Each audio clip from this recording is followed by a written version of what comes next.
ഈ വാർത്താ മണിക്കൂറിലെ പ്രധാന റിപ്പോർട്ടുകളുമായി വാർത്താമഴ ആരംഭിക്കുന്നു. ഞാൻ എസ് വിജയകുമാർ. കടമെടുപ്പ് പരിധി വെട്ടിക്കുറച്ചതിൽ കേരളത്തിന് അടിയന്തര ആശ്വാസമില്ല. കേരളത്തിന്റെ ഹർജി ഭരണഘടനാ ബെഞ്ചിന് വിട്ട് സുപ്രീം കോടതി. കൂടുതൽ കടമെടുപ്പിന് കേരളത്തിന് അനുവാദമില്ല. ഇക്കാര്യത്തിൽ ഇടക്കാല ഉത്തരവ് വേണമെന്ന ആവശ്യം കോടതി അനുവദിച്ചില്ല. കേന്ദ്രത്തിന്റെ ഇടപെടൽ സംബന്ധിച്ച തീരുമാനം 5 അംഗ ബെഞ്ചിന് സുപ്രീം കോടതി വിട്ടു. ഡൽഹിയിൽ നിന്ന് ആർ രാധാകൃഷ്ണൻ കൂടുതൽ വിവരങ്ങൾ നൽകും. ഭരണഘടനാ ബെഞ്ചിന് കേരളം ഉന്നയിച്ച പ്രധാനപ്പെട്ട ആവശ്യം അത് ഭരണഘടനാ ബെഞ്ച് പരിഗണിക്കും എന്നതിനപ്പുറം ഇടക്കാല ആവശ്യം, നമ്മളുടെ ഇപ്പോഴത്തെ പ്രതിസന്ധി പരിഹരിക്കുന്നതിനുള്ള എന്തെങ്കിലും നിർദ്ദേശങ്ങളോ തീരുമാനങ്ങളോ കോടതിയിൽ നിന്നുണ്ടായിട്ടുണ്ടോ? എന്താണ് ഉത്തരവിന്റെ മറ്റു വിവരങ്ങൾ?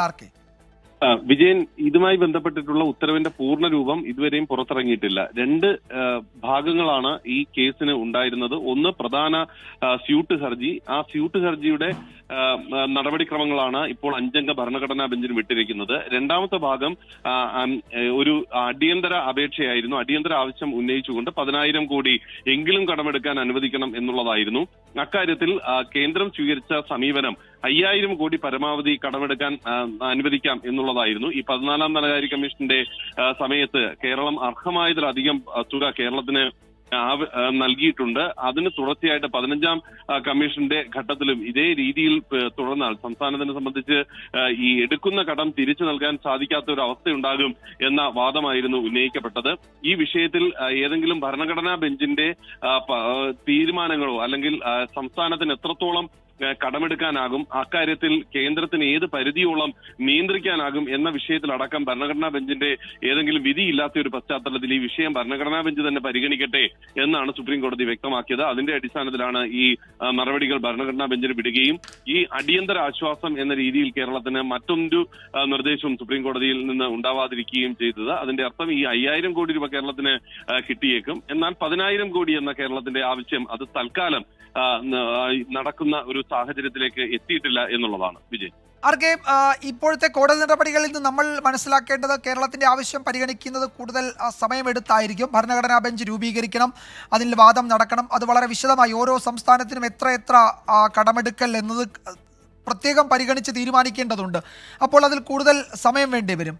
എന്ന് വെച്ചാൽ ഈ കേരളം ഉന്നയിച്ച ആവശ്യങ്ങളിൽ താൽക്കാലിക പരിഹാരം ഉണ്ടാകുന്നില്ല, മറിച്ച് അതിൻ്റെ മെറിറ്റ് നോക്കി അതിൽ രാജ്യമാകെ വ്യാപകമാകുന്ന ഒരു ഉത്തരവ് പുറപ്പെടുവിക്കുക. അതാണ് കോടതി ഇപ്പോൾ തീരുമാനിച്ചിരിക്കുന്നതെന്ന് തോന്നുന്നു, അല്ലേ?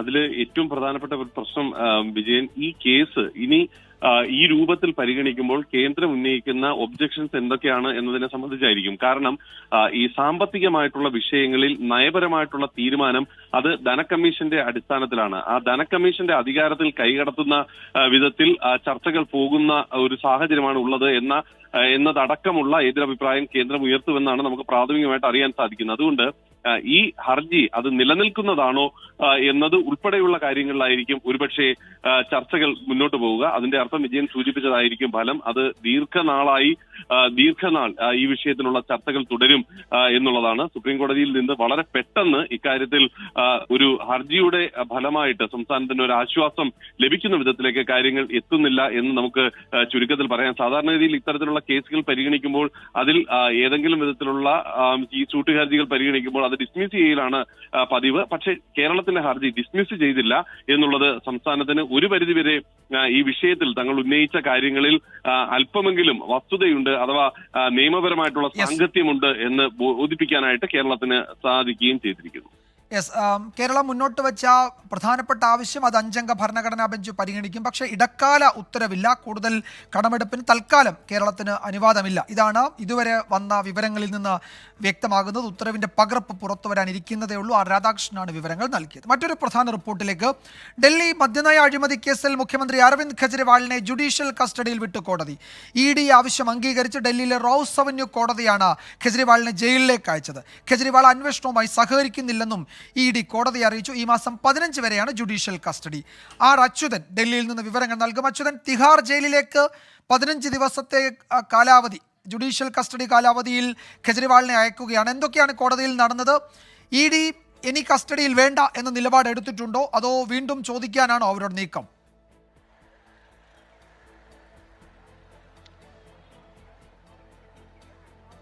തീർച്ചയായിട്ടും കാരണം ഇന്ന് 11:30 കൂടിയാണ് ED സംഘം അരവിന്ദ് കെജ്രിവാളിനെ റൌസ് കോടതിയിൽ ഹാജരാക്കിയത്. എന്നാൽ വലിയ വാദപ്രതിവാദങ്ങളൊന്നും ഉണ്ടായിരുന്നില്ല. ഹാജരാക്കിയ ED അറിയിച്ചത് കേജ്രിവാൾ അന്വേഷണത്തോട് സഹകരിക്കുന്നില്ല, ചോദിക്കുന്ന ചോദ്യങ്ങളോട് ഒരു ബന്ധവുമില്ലാത്ത ഉത്തരമാണ് നൽകുന്നത്. മാത്രമല്ല ഈ ഡിജിറ്റൽ വിവരങ്ങൾ ശേഖരിക്കാൻ കൂടിയായിരുന്നു ED രണ്ടാം തവണയും കസ്റ്റഡിയിലേക്ക് ആവശ്യപ്പെട്ടത്. അങ്ങനെ ആ പാസ്വേഡ് കേജ്രിവാളിനോട് ആവശ്യപ്പെട്ടെങ്കിലും അദ്ദേഹം ഈ രണ്ടാം ഘട്ട കസ്റ്റഡി സമയത്തും ആ പാസ്വേഡ് നൽകിയില്ല. ഇതെല്ലാം ചൂണ്ടിക്കാട്ടിക്കൊണ്ടാണ് ജുഡീഷ്യൽ കസ്റ്റഡിയിലേക്ക് അയക്കണമെന്നൊരു ആവശ്യം ED മുന്നോട്ട് വച്ചത്. അതായത് നിലവിൽ ചോദ്യം ചെയ്യേണ്ടതില്ല, പകരം ഈ കേസിന്റെ ഏതെങ്കിലും ഘട്ടത്തിൽ അത്തരത്തിൽ ചോദ്യം ചെയ്യേണ്ടതുണ്ടെങ്കിൽ അനുമതി തേടിയേക്കാം എന്നുള്ളത് കൂടിയാണ് ED അറിയിച്ചിരിക്കുന്നത്.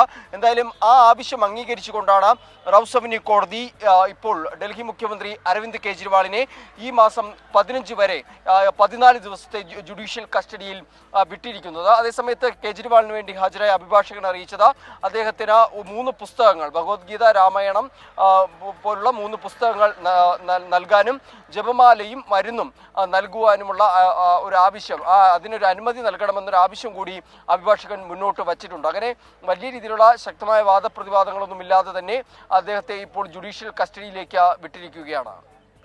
ഈ മാസം 15 വരെ തിഹാർ ജയിലിലേക്ക് അരവിന്ദ് കെജ്രിവാളിനെ അയക്കുകയാണ് കോടതി. കൂടുതൽ കസ്റ്റഡി ആവശ്യപ്പെട്ടിട്ടില്ല അന്വേഷണ സംഘം. പക്ഷേ അന്വേഷണത്തിന്റെ അടുത്ത ഘട്ടത്തിൽ ആവശ്യമെങ്കിൽ വീണ്ടും കസ്റ്റഡിയിൽ ആവശ്യപ്പെടുമെന്നാണ് ED ഇന്ന് കോടതി അറിയിച്ചത്. R. അച്യുതനാണ് വിവരങ്ങൾ നൽകിയത് ഡൽഹിയിൽ നിന്ന്. തെരഞ്ഞെടുപ്പ് കാലത്ത് രാഷ്ട്രീയ പാർട്ടികൾക്കെതിരെ കൂടുതൽ നടപടികൾ ഉണ്ടാകില്ലെന്ന് ആദായ നികുതി വകുപ്പ്. കോൺഗ്രസിന്റെ ഹർജിയിൽ സുപ്രീം കോടതിയിലാണ് നിലപാട് വ്യക്തമാക്കിയത്. തെരഞ്ഞെടുപ്പ് കഴിയും വരെ കോൺഗ്രസിൽ നിന്ന് ആദായ നികുതി കുടിശ്ശിക ഈടാക്കില്ലെന്ന് ആദായ നികുതി വകുപ്പിന് വേണ്ടി സോളിസിറ്റർ ജനറൽ കോടതി അറിയിച്ചു. R. രാധാകൃഷ്ണൻ ചേരുന്നു ഒരിക്കൽ കൂടി. ആർക്കെ എന്താണ് സോളിസിറ്റർ ജനറൽ ഇന്ന് വിശദീകരിച്ചത്?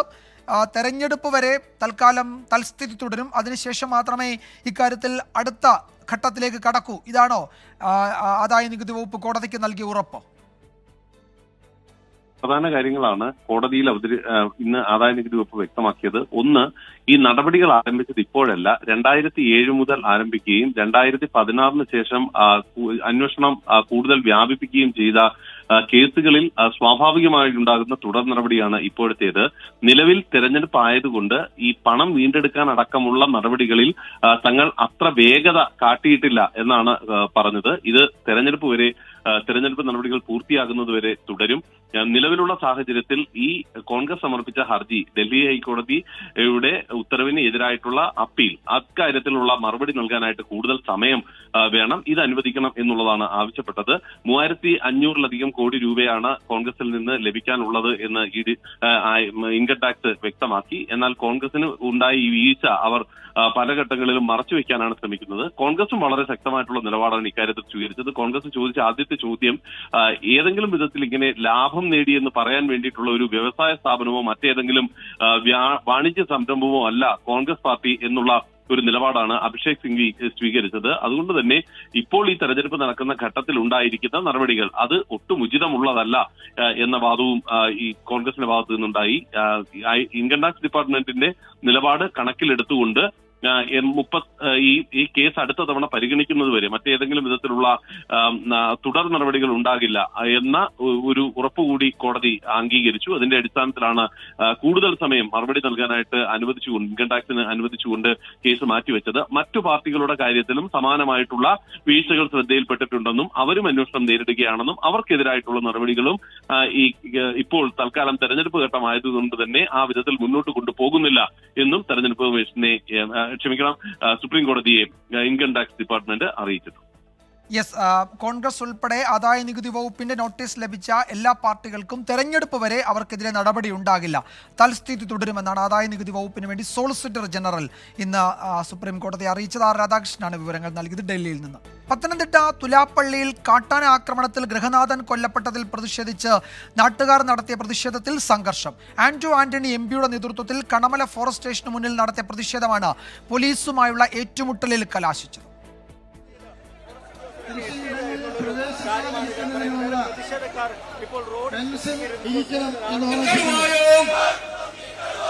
കർഷക മക്കളെ കൊല്ലുമ്പോൾ കർഷക മക്കളെ കണ്ണീരൊപ്പം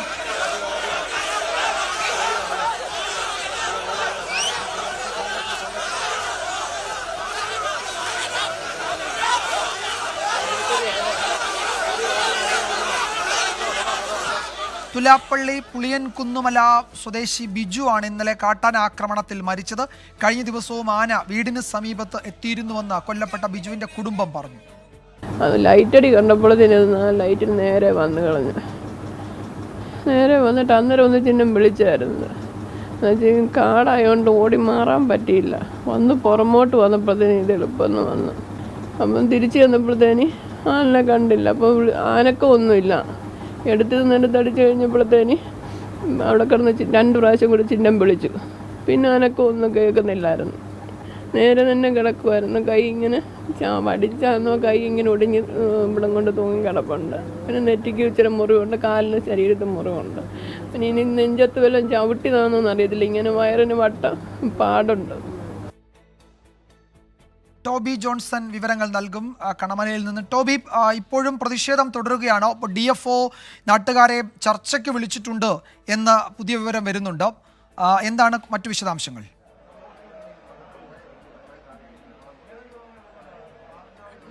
തീർച്ചയായിട്ടും ചർച്ച ആരംഭിച്ചിരിക്കുന്നു. ജനപ്രതിനിധികൾ അടക്കമുള്ളവരുമായിട്ടാണ് ഇപ്പോൾ ഉദ്യോഗസ്ഥർ, SP ഉണ്ട്, അതുപോലെ തന്നെ DFO ഉണ്ട്, RFO ഉണ്ട് തുടങ്ങിയവരെല്ലാം തന്നെ ചർച്ച നടത്തുന്നത്. ഇതിനൊരു ശാശ്വത പരിഹാരമാണ്. ഇന്നത്തെ സംഭവം മാത്രമല്ല, കഴിഞ്ഞ കുറെ നാളുകളായിട്ടുണ്ടാകുന്ന ഈ വന്യജീവി ആക്രമണം, അതുപോലെ തന്നെ ഈ വനം വകുപ്പ് എടുക്കുന്ന കേസുകൾ, ഇതെല്ലാം തന്നെയാണ് വലിയൊരു ആശങ്കയായിട്ട് നാട്ടുകാർ ഉന്നയിച്ചിട്ടുള്ളത്. ഇക്കാര്യങ്ങളെല്ലാം ഇപ്പോൾ നടക്കുന്ന ഈ ചർച്ചയിൽ ഇത് ഔദ്യോഗികമായിട്ട് SP-യെയും അതുപോലെ തന്നെ വനം വകുപ്പ് ഉദ്യോഗസ്ഥരെയും എല്ലാം ഈ നാട്ടുകാരും ജനപ്രതിനിധികളും അറിയിക്കുമെന്ന് തന്നെയാണ് നമുക്ക് മനസ്സിലാക്കാൻ സാധിക്കുന്നത്. നാട്ടുകാരെന്ന് പറയുമ്പോൾ ജനപ്രതിനിധികളാണ്. ആന്റണി MP ഉണ്ട്, അതുപോലെ തന്നെ NDAയുടെ സ്ഥാനാർത്ഥി അനിൽ ആന്റണി ചർച്ചയിൽ പങ്കെടുക്കുന്നുണ്ട്. മറ്റ് ജനപ്രതിനിധികൾ, തദ്ദേശ സ്വയംഭരണ സ്ഥാപനങ്ങളിലെ ജനപ്രതിനിധികൾ അടക്കമുള്ളവരാണ് അകത്ത് കയറിയിരിക്കുന്നത്. അവരുമായിട്ടാണ് ചർച്ച നടക്കുന്നത്. എന്നാൽ ഇതേ സമയം തന്നെ ഈ പ്രതിഷേധത്തിന് വന്നവർ ഇപ്പോഴും റോഡിൽ കുത്തിയിരിക്കുകയാണ്. ഇതിന്റെ ഒരു റിസൾട്ട് അല്ലെങ്കിൽ ഈ ചർച്ചയിൽ എന്താണ് ഒരു ഔട്ട്കം എന്ന് നോക്കിയിട്ട് മാത്രമേ ഈ പ്രതിഷേധം അവസാനിപ്പിക്കണോ വേണ്ടയോ എന്നുള്ളൊരു തീരുമാനത്തിലേക്ക് കർഷകർ പോവുകയുള്ളൂ. ഇന്ന് രാവിലെയാണ് ആ ദാരുണമായിട്ടുള്ള സംഭവം ഉണ്ടാകുന്നത്. ഇത്തരത്തിൽ ഏവരെയും ഞെട്ടിക്കുന്ന ഒരു സംഭവമാണ്. കഴിഞ്ഞ വർഷം നമ്മൾ കണ്ടതാണ്. കാട്ടുപോത്തിന്റെ ആക്രമണത്തിൽ 2 പേർ മരിച്ചു. അന്ന് ഈ സമാനമായ രീതിയിൽ വലിയൊരു പ്രതിഷേധം ഇവിടെ അരങ്ങേറുന്ന ഒരു സാഹചര്യം ഉണ്ടായി. എന്നാൽ അതിനുശേഷവും ഈ ഒരു പ്രതികാര നടപടി എന്നോണം ചില കേസുകൾ വനം വകുപ്പ് ഈ പ്രദേശത്തുള്ള നാട്ടുകാർക്കെതിരെ എടുക്കുന്നു എന്നുള്ള ഒരു വികാരം ഇവിടെ ഉണ്ടായിരുന്നു. അതിനിടയിലാണ് ഇപ്പോൾ ഈ കാട്ടാന ആക്രമണം കൂടി ഉണ്ടായിരിക്കുന്നത്. അതുകൊണ്ടാണ് ഇത്തരത്തിൽ വലിയ ഒരു പ്രതിഷേധത്തിലേക്ക് ആളുകൾ എത്തുന്നത്. രാവിലെ മുതൽ തന്നെ ഈ ഫോറസ്റ്റ് ഓഫീസിൽ, കണമല ഫോറസ്റ്റ് ഓഫീസിലെത്തി ആന്റണി കുത്തിയിരുന്ന് പ്രതിഷേധിക്കുകയായിരുന്നു. അതിനെ തുടർന്നാണ് നാട്ടുകാർ കൂടി സംഘടിച്ച് ജനകീയ സമരസമിതിയൊക്കെ ഇവിടെയുണ്ട്. അവരുടെ എല്ലാ നേതൃത്വത്തിൽ ഒരു പ്രതിഷേധ സമരം ഈ ഫോറസ്റ്റ് ഓഫീസിലേക്ക് നടത്തിയത്.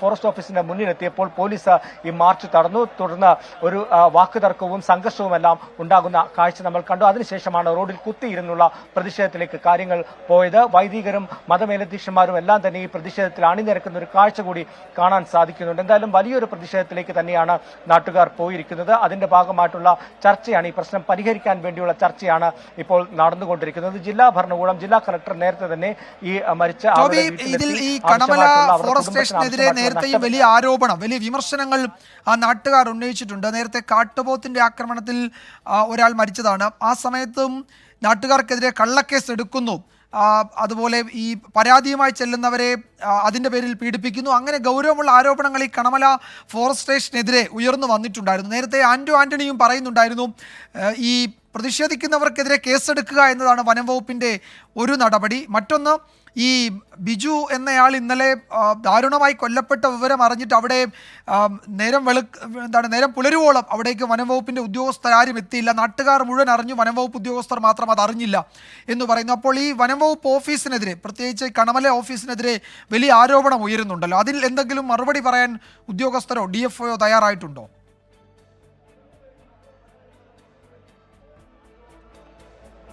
വിജയകുമാർ ഇപ്പോഴും അതിനൊരു മറുപടി പറഞ്ഞിട്ടില്ല. കാരണം ഇവിടെയുള്ള നാട്ടുകാർ പറയുന്നത് ഇന്നലെ 8 മണിക്ക് ഈ കാട്ടാന ഇറങ്ങി എന്ന് പറയുന്ന സമയത്ത് തന്നെ ഈ വിവരം ഉദ്യോഗസ്ഥരെ അറിയിച്ചിരുന്നു എന്നാണ് പറയുന്നത്. പക്ഷേ കാര്യമായിട്ടുള്ളൊരു സപ്പോർട്ടോ ഒരു പിന്തുണ ഇതിനെ ആനയെ തുരത്തുന്നതിന് വേണ്ടി ഫോറസ്റ്റ് ഉദ്യോഗസ്ഥരുടെ ഭാഗത്ത് നിന്ന് ലഭിച്ചില്ല എന്നുള്ളൊരു ആരോപണമാണ് ഇന്ന് നമ്മൾ ആ നാട്ടുകാരുമായി അല്ലെങ്കിൽ പ്രതിഷേധിച്ചവരുമായി സംസാരിച്ചപ്പോൾ മനസ്സിലാക്കാൻ സാധിച്ചത്. അതുകൊണ്ട് തന്നെയാണ് ഇത്തരത്തിലുള്ള ഒരു വലിയൊരു പ്രതിഷേധത്തിലേക്ക് കാര്യങ്ങൾ പോയത്. കഴിഞ്ഞ കുറെ നാളുകളായി നമ്മൾ കണ്ടതാണ് കാട്ടുപോത്തിന്റെ ആക്രമണത്തിൽ 2 പേർക്ക് കൊല്ലപ്പെട്ടതിന് ശേഷം വലിയൊരു സംഘർഷം ഈ മേഖലയിൽ അല്ലെങ്കിൽ ഈ വനം വകുപ്പ് ഉദ്യോഗസ്ഥർക്കെതിരെ വലിയൊരു പ്രതിഷേധം ഉയർന്നിരുന്നു.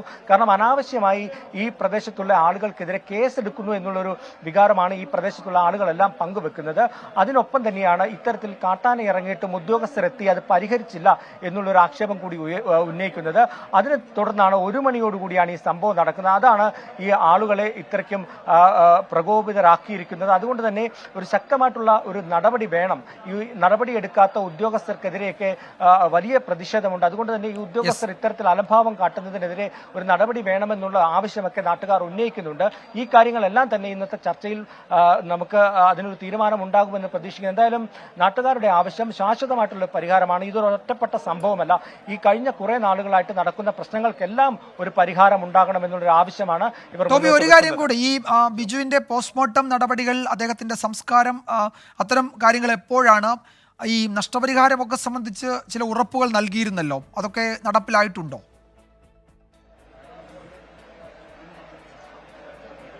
തീർച്ചയായിട്ടും ജില്ലാ ഭരണകൂടം രാവിലെ തന്നെ ഇവരുടെ വീട്ടിലെത്തി നഷ്ടപരിഹാരം സംബന്ധിച്ചുള്ള കാര്യങ്ങൾ സംസാരിച്ചു എന്നാണ് നമുക്ക് മനസ്സിലാക്കാൻ സാധിക്കുന്നത്.